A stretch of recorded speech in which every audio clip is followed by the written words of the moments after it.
Good morning, student. Today we will discuss about the 8086 microprocessor architecture. The architecture of microprocessor 8086 that is drawn in this figure. You can see that, and the total architecture part has been divided into two parts: execution unit and bus interface unit. So in the left side of this dotted line, that part is called the execution unit, and in the right side part, that is called the bus interface unit or BIU. In the execution unit part, you can see that there are general purpose registers, the AH, AL, BH, BL, etc., etc., the stack pointer, the base pointer, source index register, and destination index register. And as well as in the bus interface unit, it contains the segment registers, the extra segment register, code segment register, stack segment, data segment, and instruction pointer. And very important part is that instruction queue, that is the FIFO, first in first out instruction queue.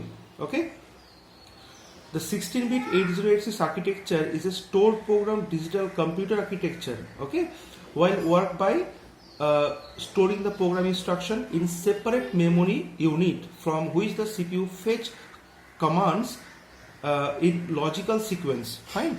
So that process is called the fetch and execute process. That is very important part of the 8086 microprocessor architecture. It assigns two separate processors to the job. For a particular job, two different processors can be assigned, and in 8086 microprocessor architecture, there is a single processor work can be done, and multi-processor work also can be done, that we can discuss later. So now it assigns two separate processor actually. Okay, the processor is called the execution unit that we have discussed, and the bus interface unit or BIU. Okay, that means that 8086 architecture is divided into two parts, EU and BIU, that we have told. The BIU, that means the bus interface unit, fetch instructions from the memory and transfer data between the execution unit generated registers and outside the processors also. And the execution unit decodes the instruction and execute. Fine. So the fetch and execute, this part is very important for 8086 microprocessor architecture. And very important part is the queue, the instruction queue. That is the very important part. A unique feature of the 8086 is the use of an instruction prefetch queue that is involved in 8086 microprocessor architecture. This is actually 6 byte. Okay, this is actually 6 byte, and sometimes for 8086 it can be taken as a 4 byte also. So 6 byte or 4 byte, first in first out storage area that belongs to instruction queue. Okay, so this is used to save the instructions that are pending execution in the execution unit. So that part that will be in the pending instructions for the execution unit will be stored into the instruction queue in the FIFO queue, because the queue will normally hold the next instruction to be executed, just simple as the program counter of 8085 microprocessor. Similar instructions, similar job will be performed by the instruction queue. The instruction queue always hold the next instruction that is to be executed. Okay, and so it is interesting to note that 8086 and 8088 differ only in the BIU, means bus interface unit. The 8088 BIU is 16-bit wide, and 8086 that is 8-bit wide. That is the capacity of the bus interface unit. For 8088 it is 16-bit, and for the 8086 it is the 8-bit. So that is the common architecture of the 8086 microprocessor, and the basic part, the common data bus, that all are connected using with the execution unit and connected with the bus interface unit, the segment registers, and the general purpose registers. The ALU, arithmetic logic unit, that can be used for arithmetic and logical operations.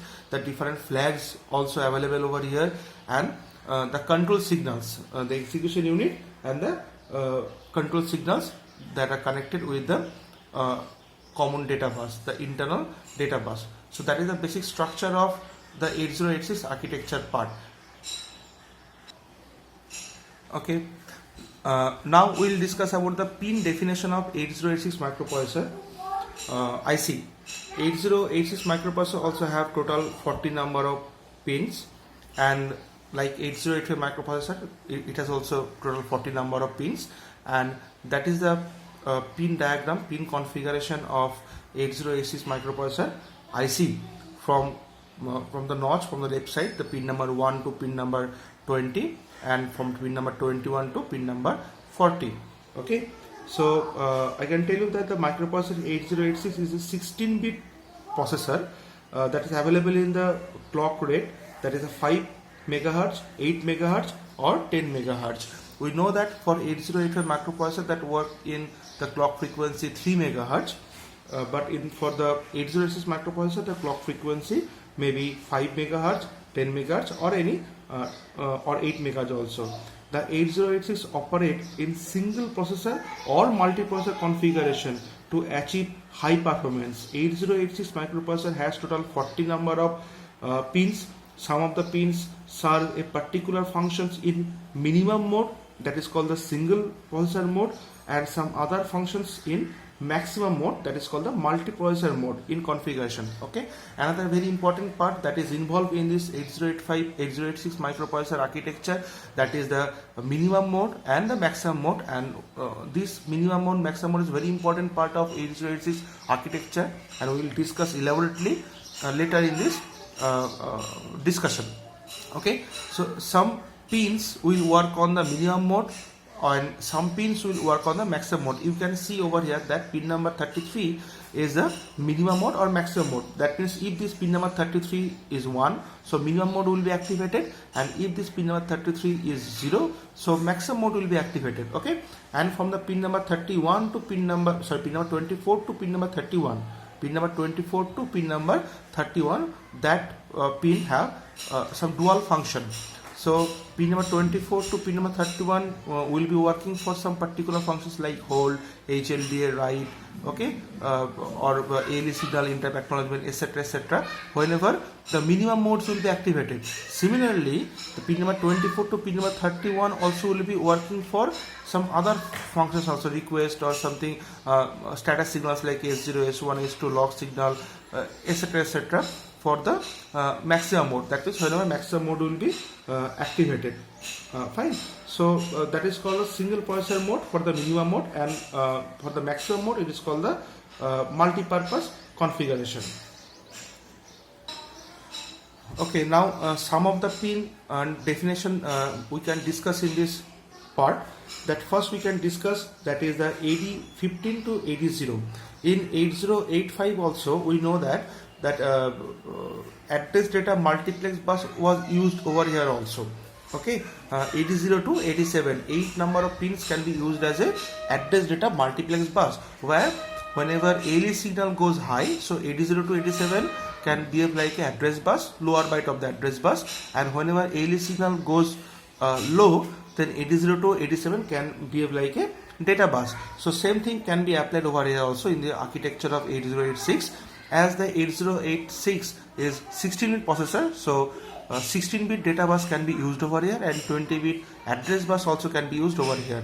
So 80 to 8015, total 60 number of lines can be used as a address data multiplex bus. So sometimes it can be used to transfer the data, 16-bit data, and sometimes can be used to transfer the address also. Okay, so we can tell you that these are the time multiplex memory input output address and data lines. Okay, address remains on the line during the first T state, and data is available on the data bus during another T state, means the time cycle or T cycle. The lines are active high and float to tri-state during the interrupt acknowledgement. Tri-state means in the state of a particular bus whenever the microprocessor itself cannot recognize the existence of the bus. Remember the timing diagram. In the timing diagram we have drawn that bus something like that. Okay, and some dotted line also will be there, and then after the another bus. That means in the initial case for the AD0 to AD7 in 8085 microprocessor, say if the address is 8005, so 05 can be transferred to the AD0 to AD7 whenever ALE goes high. That means it hold the lower byte of the address, that is the 05. But after certain time, whenever the particular address is find address found from this memory location, then this 80 to 87 will be converted into the data bus. Now it should contains the data which will be transferred to the data bus. So in between this conversion, initially it will be the lower order address bus, now it is converted into the data bus. So in between there is a dotted line called the unspecified state or tri-state. That means in this particular state, 8085 microprocessor itself cannot recognize the existence of the bus. That means no such data or address can be stored into this particular bus. That is called the tri-state. Similar thing also will be happen over here. Okay, fine. Now we can discuss about the other 4 address line. Okay, because there are in 8086 there are 20 number of address line. Among the 20 number of address line, the 16 address line belongs to 80 to 8015 whenever it behaves like a address line, and rest of the 4 address line are this: A16, A17, N18 and N19. And as simple as that, all these lines have the dual functions also, the status signals, the S3, S4, S5, S6. That means all the signals, all the lines have the dual function for the T state. Okay, for the first T state it will behave like a address line, and for the second T state, third T state and fourth T state it behave like a status signal in this pattern. So that is the particular job of the particular pattern of the 8086 architecture part, that every dual function pin will be working for the first function for the first T state, and for the second functions for the second T state, third T state and the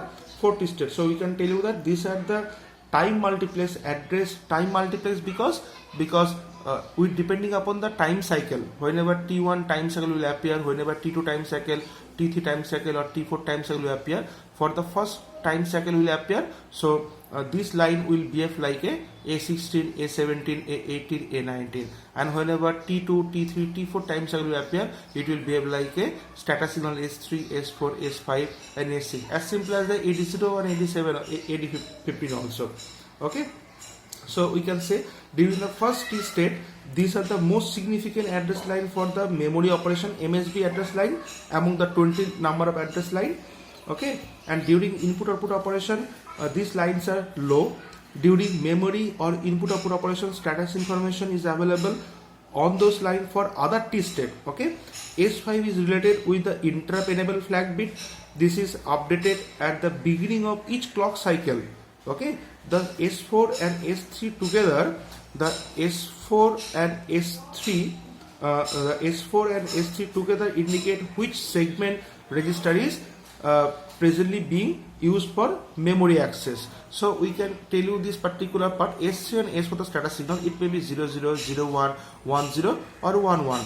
So if it is 00, so alternate data will be activated, 01 stack will be activated, and 10 code or none will be activated, 11 for data will be activated. So status line A6 is always low logically. The address bit are separated from the status bit using latch control by the ALE signal. Okay, now we can discuss about the BHE bar signal or S7 signal, that is another status signal. BHE is the bus high enable, bus high enable signal, bus high enable. Okay, bus high enable signal, it is active low signal, you know that this is active low signal. This bus high enable signal is used to indicate the transfer of data over the high order data bus. High order data bus means among the 60 number of data line from D0 to D7, this is the low order data bus, and D8 to D15 is the higher order data bus or higher byte of data bus. So this indicate the transfer of the data over the higher order data bus. It goes low for the data transfer over D8 to D15. It is active low signal. So bus high enable, this whenever the higher order data bus is enabled, that is indicated by or defined by the BHE bar signal. Okay, so BHE bar signal is low during first T state for read, write and interrupt acknowledgement cycle. Whenever a byte is to be transferred on the higher byte of the data bus, S7 is not currently used over here. Normally now read signal, as 8085 microprocessor, the read signal also over here to read any data from the memory or the input device, the signals will be enabled, that is the active low signal. Okay, So read signal whenever low indicate the peripherals that a processor is performing a memory or improper read operations. So it is active low signal and read signal will be activated over there. Ready signals also was available in the 8085 microprocessor. The ready signal can be used for the synchronization purpose. Actually this is the acknowledgement from the slow device or memory that they have completed the data transfer. I can tell you one example that whenever the processor processes a particular data or a document file and printer is connected with a processor or a computer, so the processing speed and the printing speed both are not same. So the processor will wait until the printer print all the documents, okay, and send the ready signal, then microprocessor will transfer the next data to the printer, something like that. So ready signal can be used for the synchronization purpose. Fine. INTR is the interrupt request part, that is same as the 8085 microprocessor part. In the 8085 microprocessor also there is interrupt request part for the interrupt segment. So here interrupt request is a level trigger input. Interrupt request is a level trigger input. Okay, this is sampled during the last clock cycle of the each instruction to determine the availability of the request. If any interrupt request is pending, the processor enters the interrupt acknowledgement cycle and the signal is active high and internally synchronized the interrupt request signal. Okay, so whenever any device can transfer request to the microprocessor for the interrupt job, so interrupt request signal will be activated. Another signal for 8086 microprocessor, that is the test bar signal, and there is also active low signal. So this signal, the input is examined by a wait instruction if the test bar signal input goes low. Okay, wait instruction that is available in the 8086 microprocessor, the wait instruction. Okay, and execution will be continue, else the processor remain in an ideal state. The input is synchronized internally during each clock cycle on leading edge of the clock. So test signal is related with the wait signal. Okay, next signal is the NMI signal, that is called the non-maskable interrupt. That is also belong to the interrupt part of 8086 microprocessor part. Non-maskable interrupt is an edge trigger input which causes a type 2 interrupt. Okay, the NMI non-maskable interrupt is not maskable internally by the software, or any software means by any instruction in 8086 microprocessor architecture. This transition from low to high initiates the interrupt response at the end of the current instructions. This input is internally synchronized. Non-maskable interrupt that belongs to the interrupt part, non-maskable interrupt part. The reset, that is also similar with the 8085 microprocessor. Reset part that can using this pin microprocessor 8086 can reset all the devices which are connected with the 8086 microprocessor part. The clock part, the clock input provide the basic timing for processor operation and bus control activity. The range of the frequency for different 8086 is from 5 MHz to 10 MHz. That we have told earlier that 8086 microprocessor can be working with the clock frequencies 5 MHz or 8 MHz or 10 MHz. So that same clock frequency can be provided by the 8086 microprocessor architecture. Okay, the VCC, the supply voltage, and as simple as the plus 5 volt power supply is required for the microprocessor, 8086 microprocessor, and the ground for the internal circuit. So ground will be there also. And another part is there, that is the minimum mode and maximum mode will be there. The logic level of this pin decide whether the processor is to operate in either minimum mode or maximum mode. Minimum mode for single processor or maximum mode is called the multi-processor mode. 8086 provide two different type of processing, that is a single processing or multi-processing or multi-processor mode. Okay, minimum mode provide, or it is called the single processor mode, and maximum mode is called the multi-processor mode. So minimum mode and maximum mode is very important part, and that will be discussed, that we further will be discussed in the lectures. So here we have discussed about the some basic function of the pins, okay, other than the minimum mode and maximum mode. And whenever we discuss about the minimum mode and maximum mode, that will then some pins from pin number 24 to pin number 31, that functions that we will discuss in the minimum mode and maximum mode part. Okay, thank you.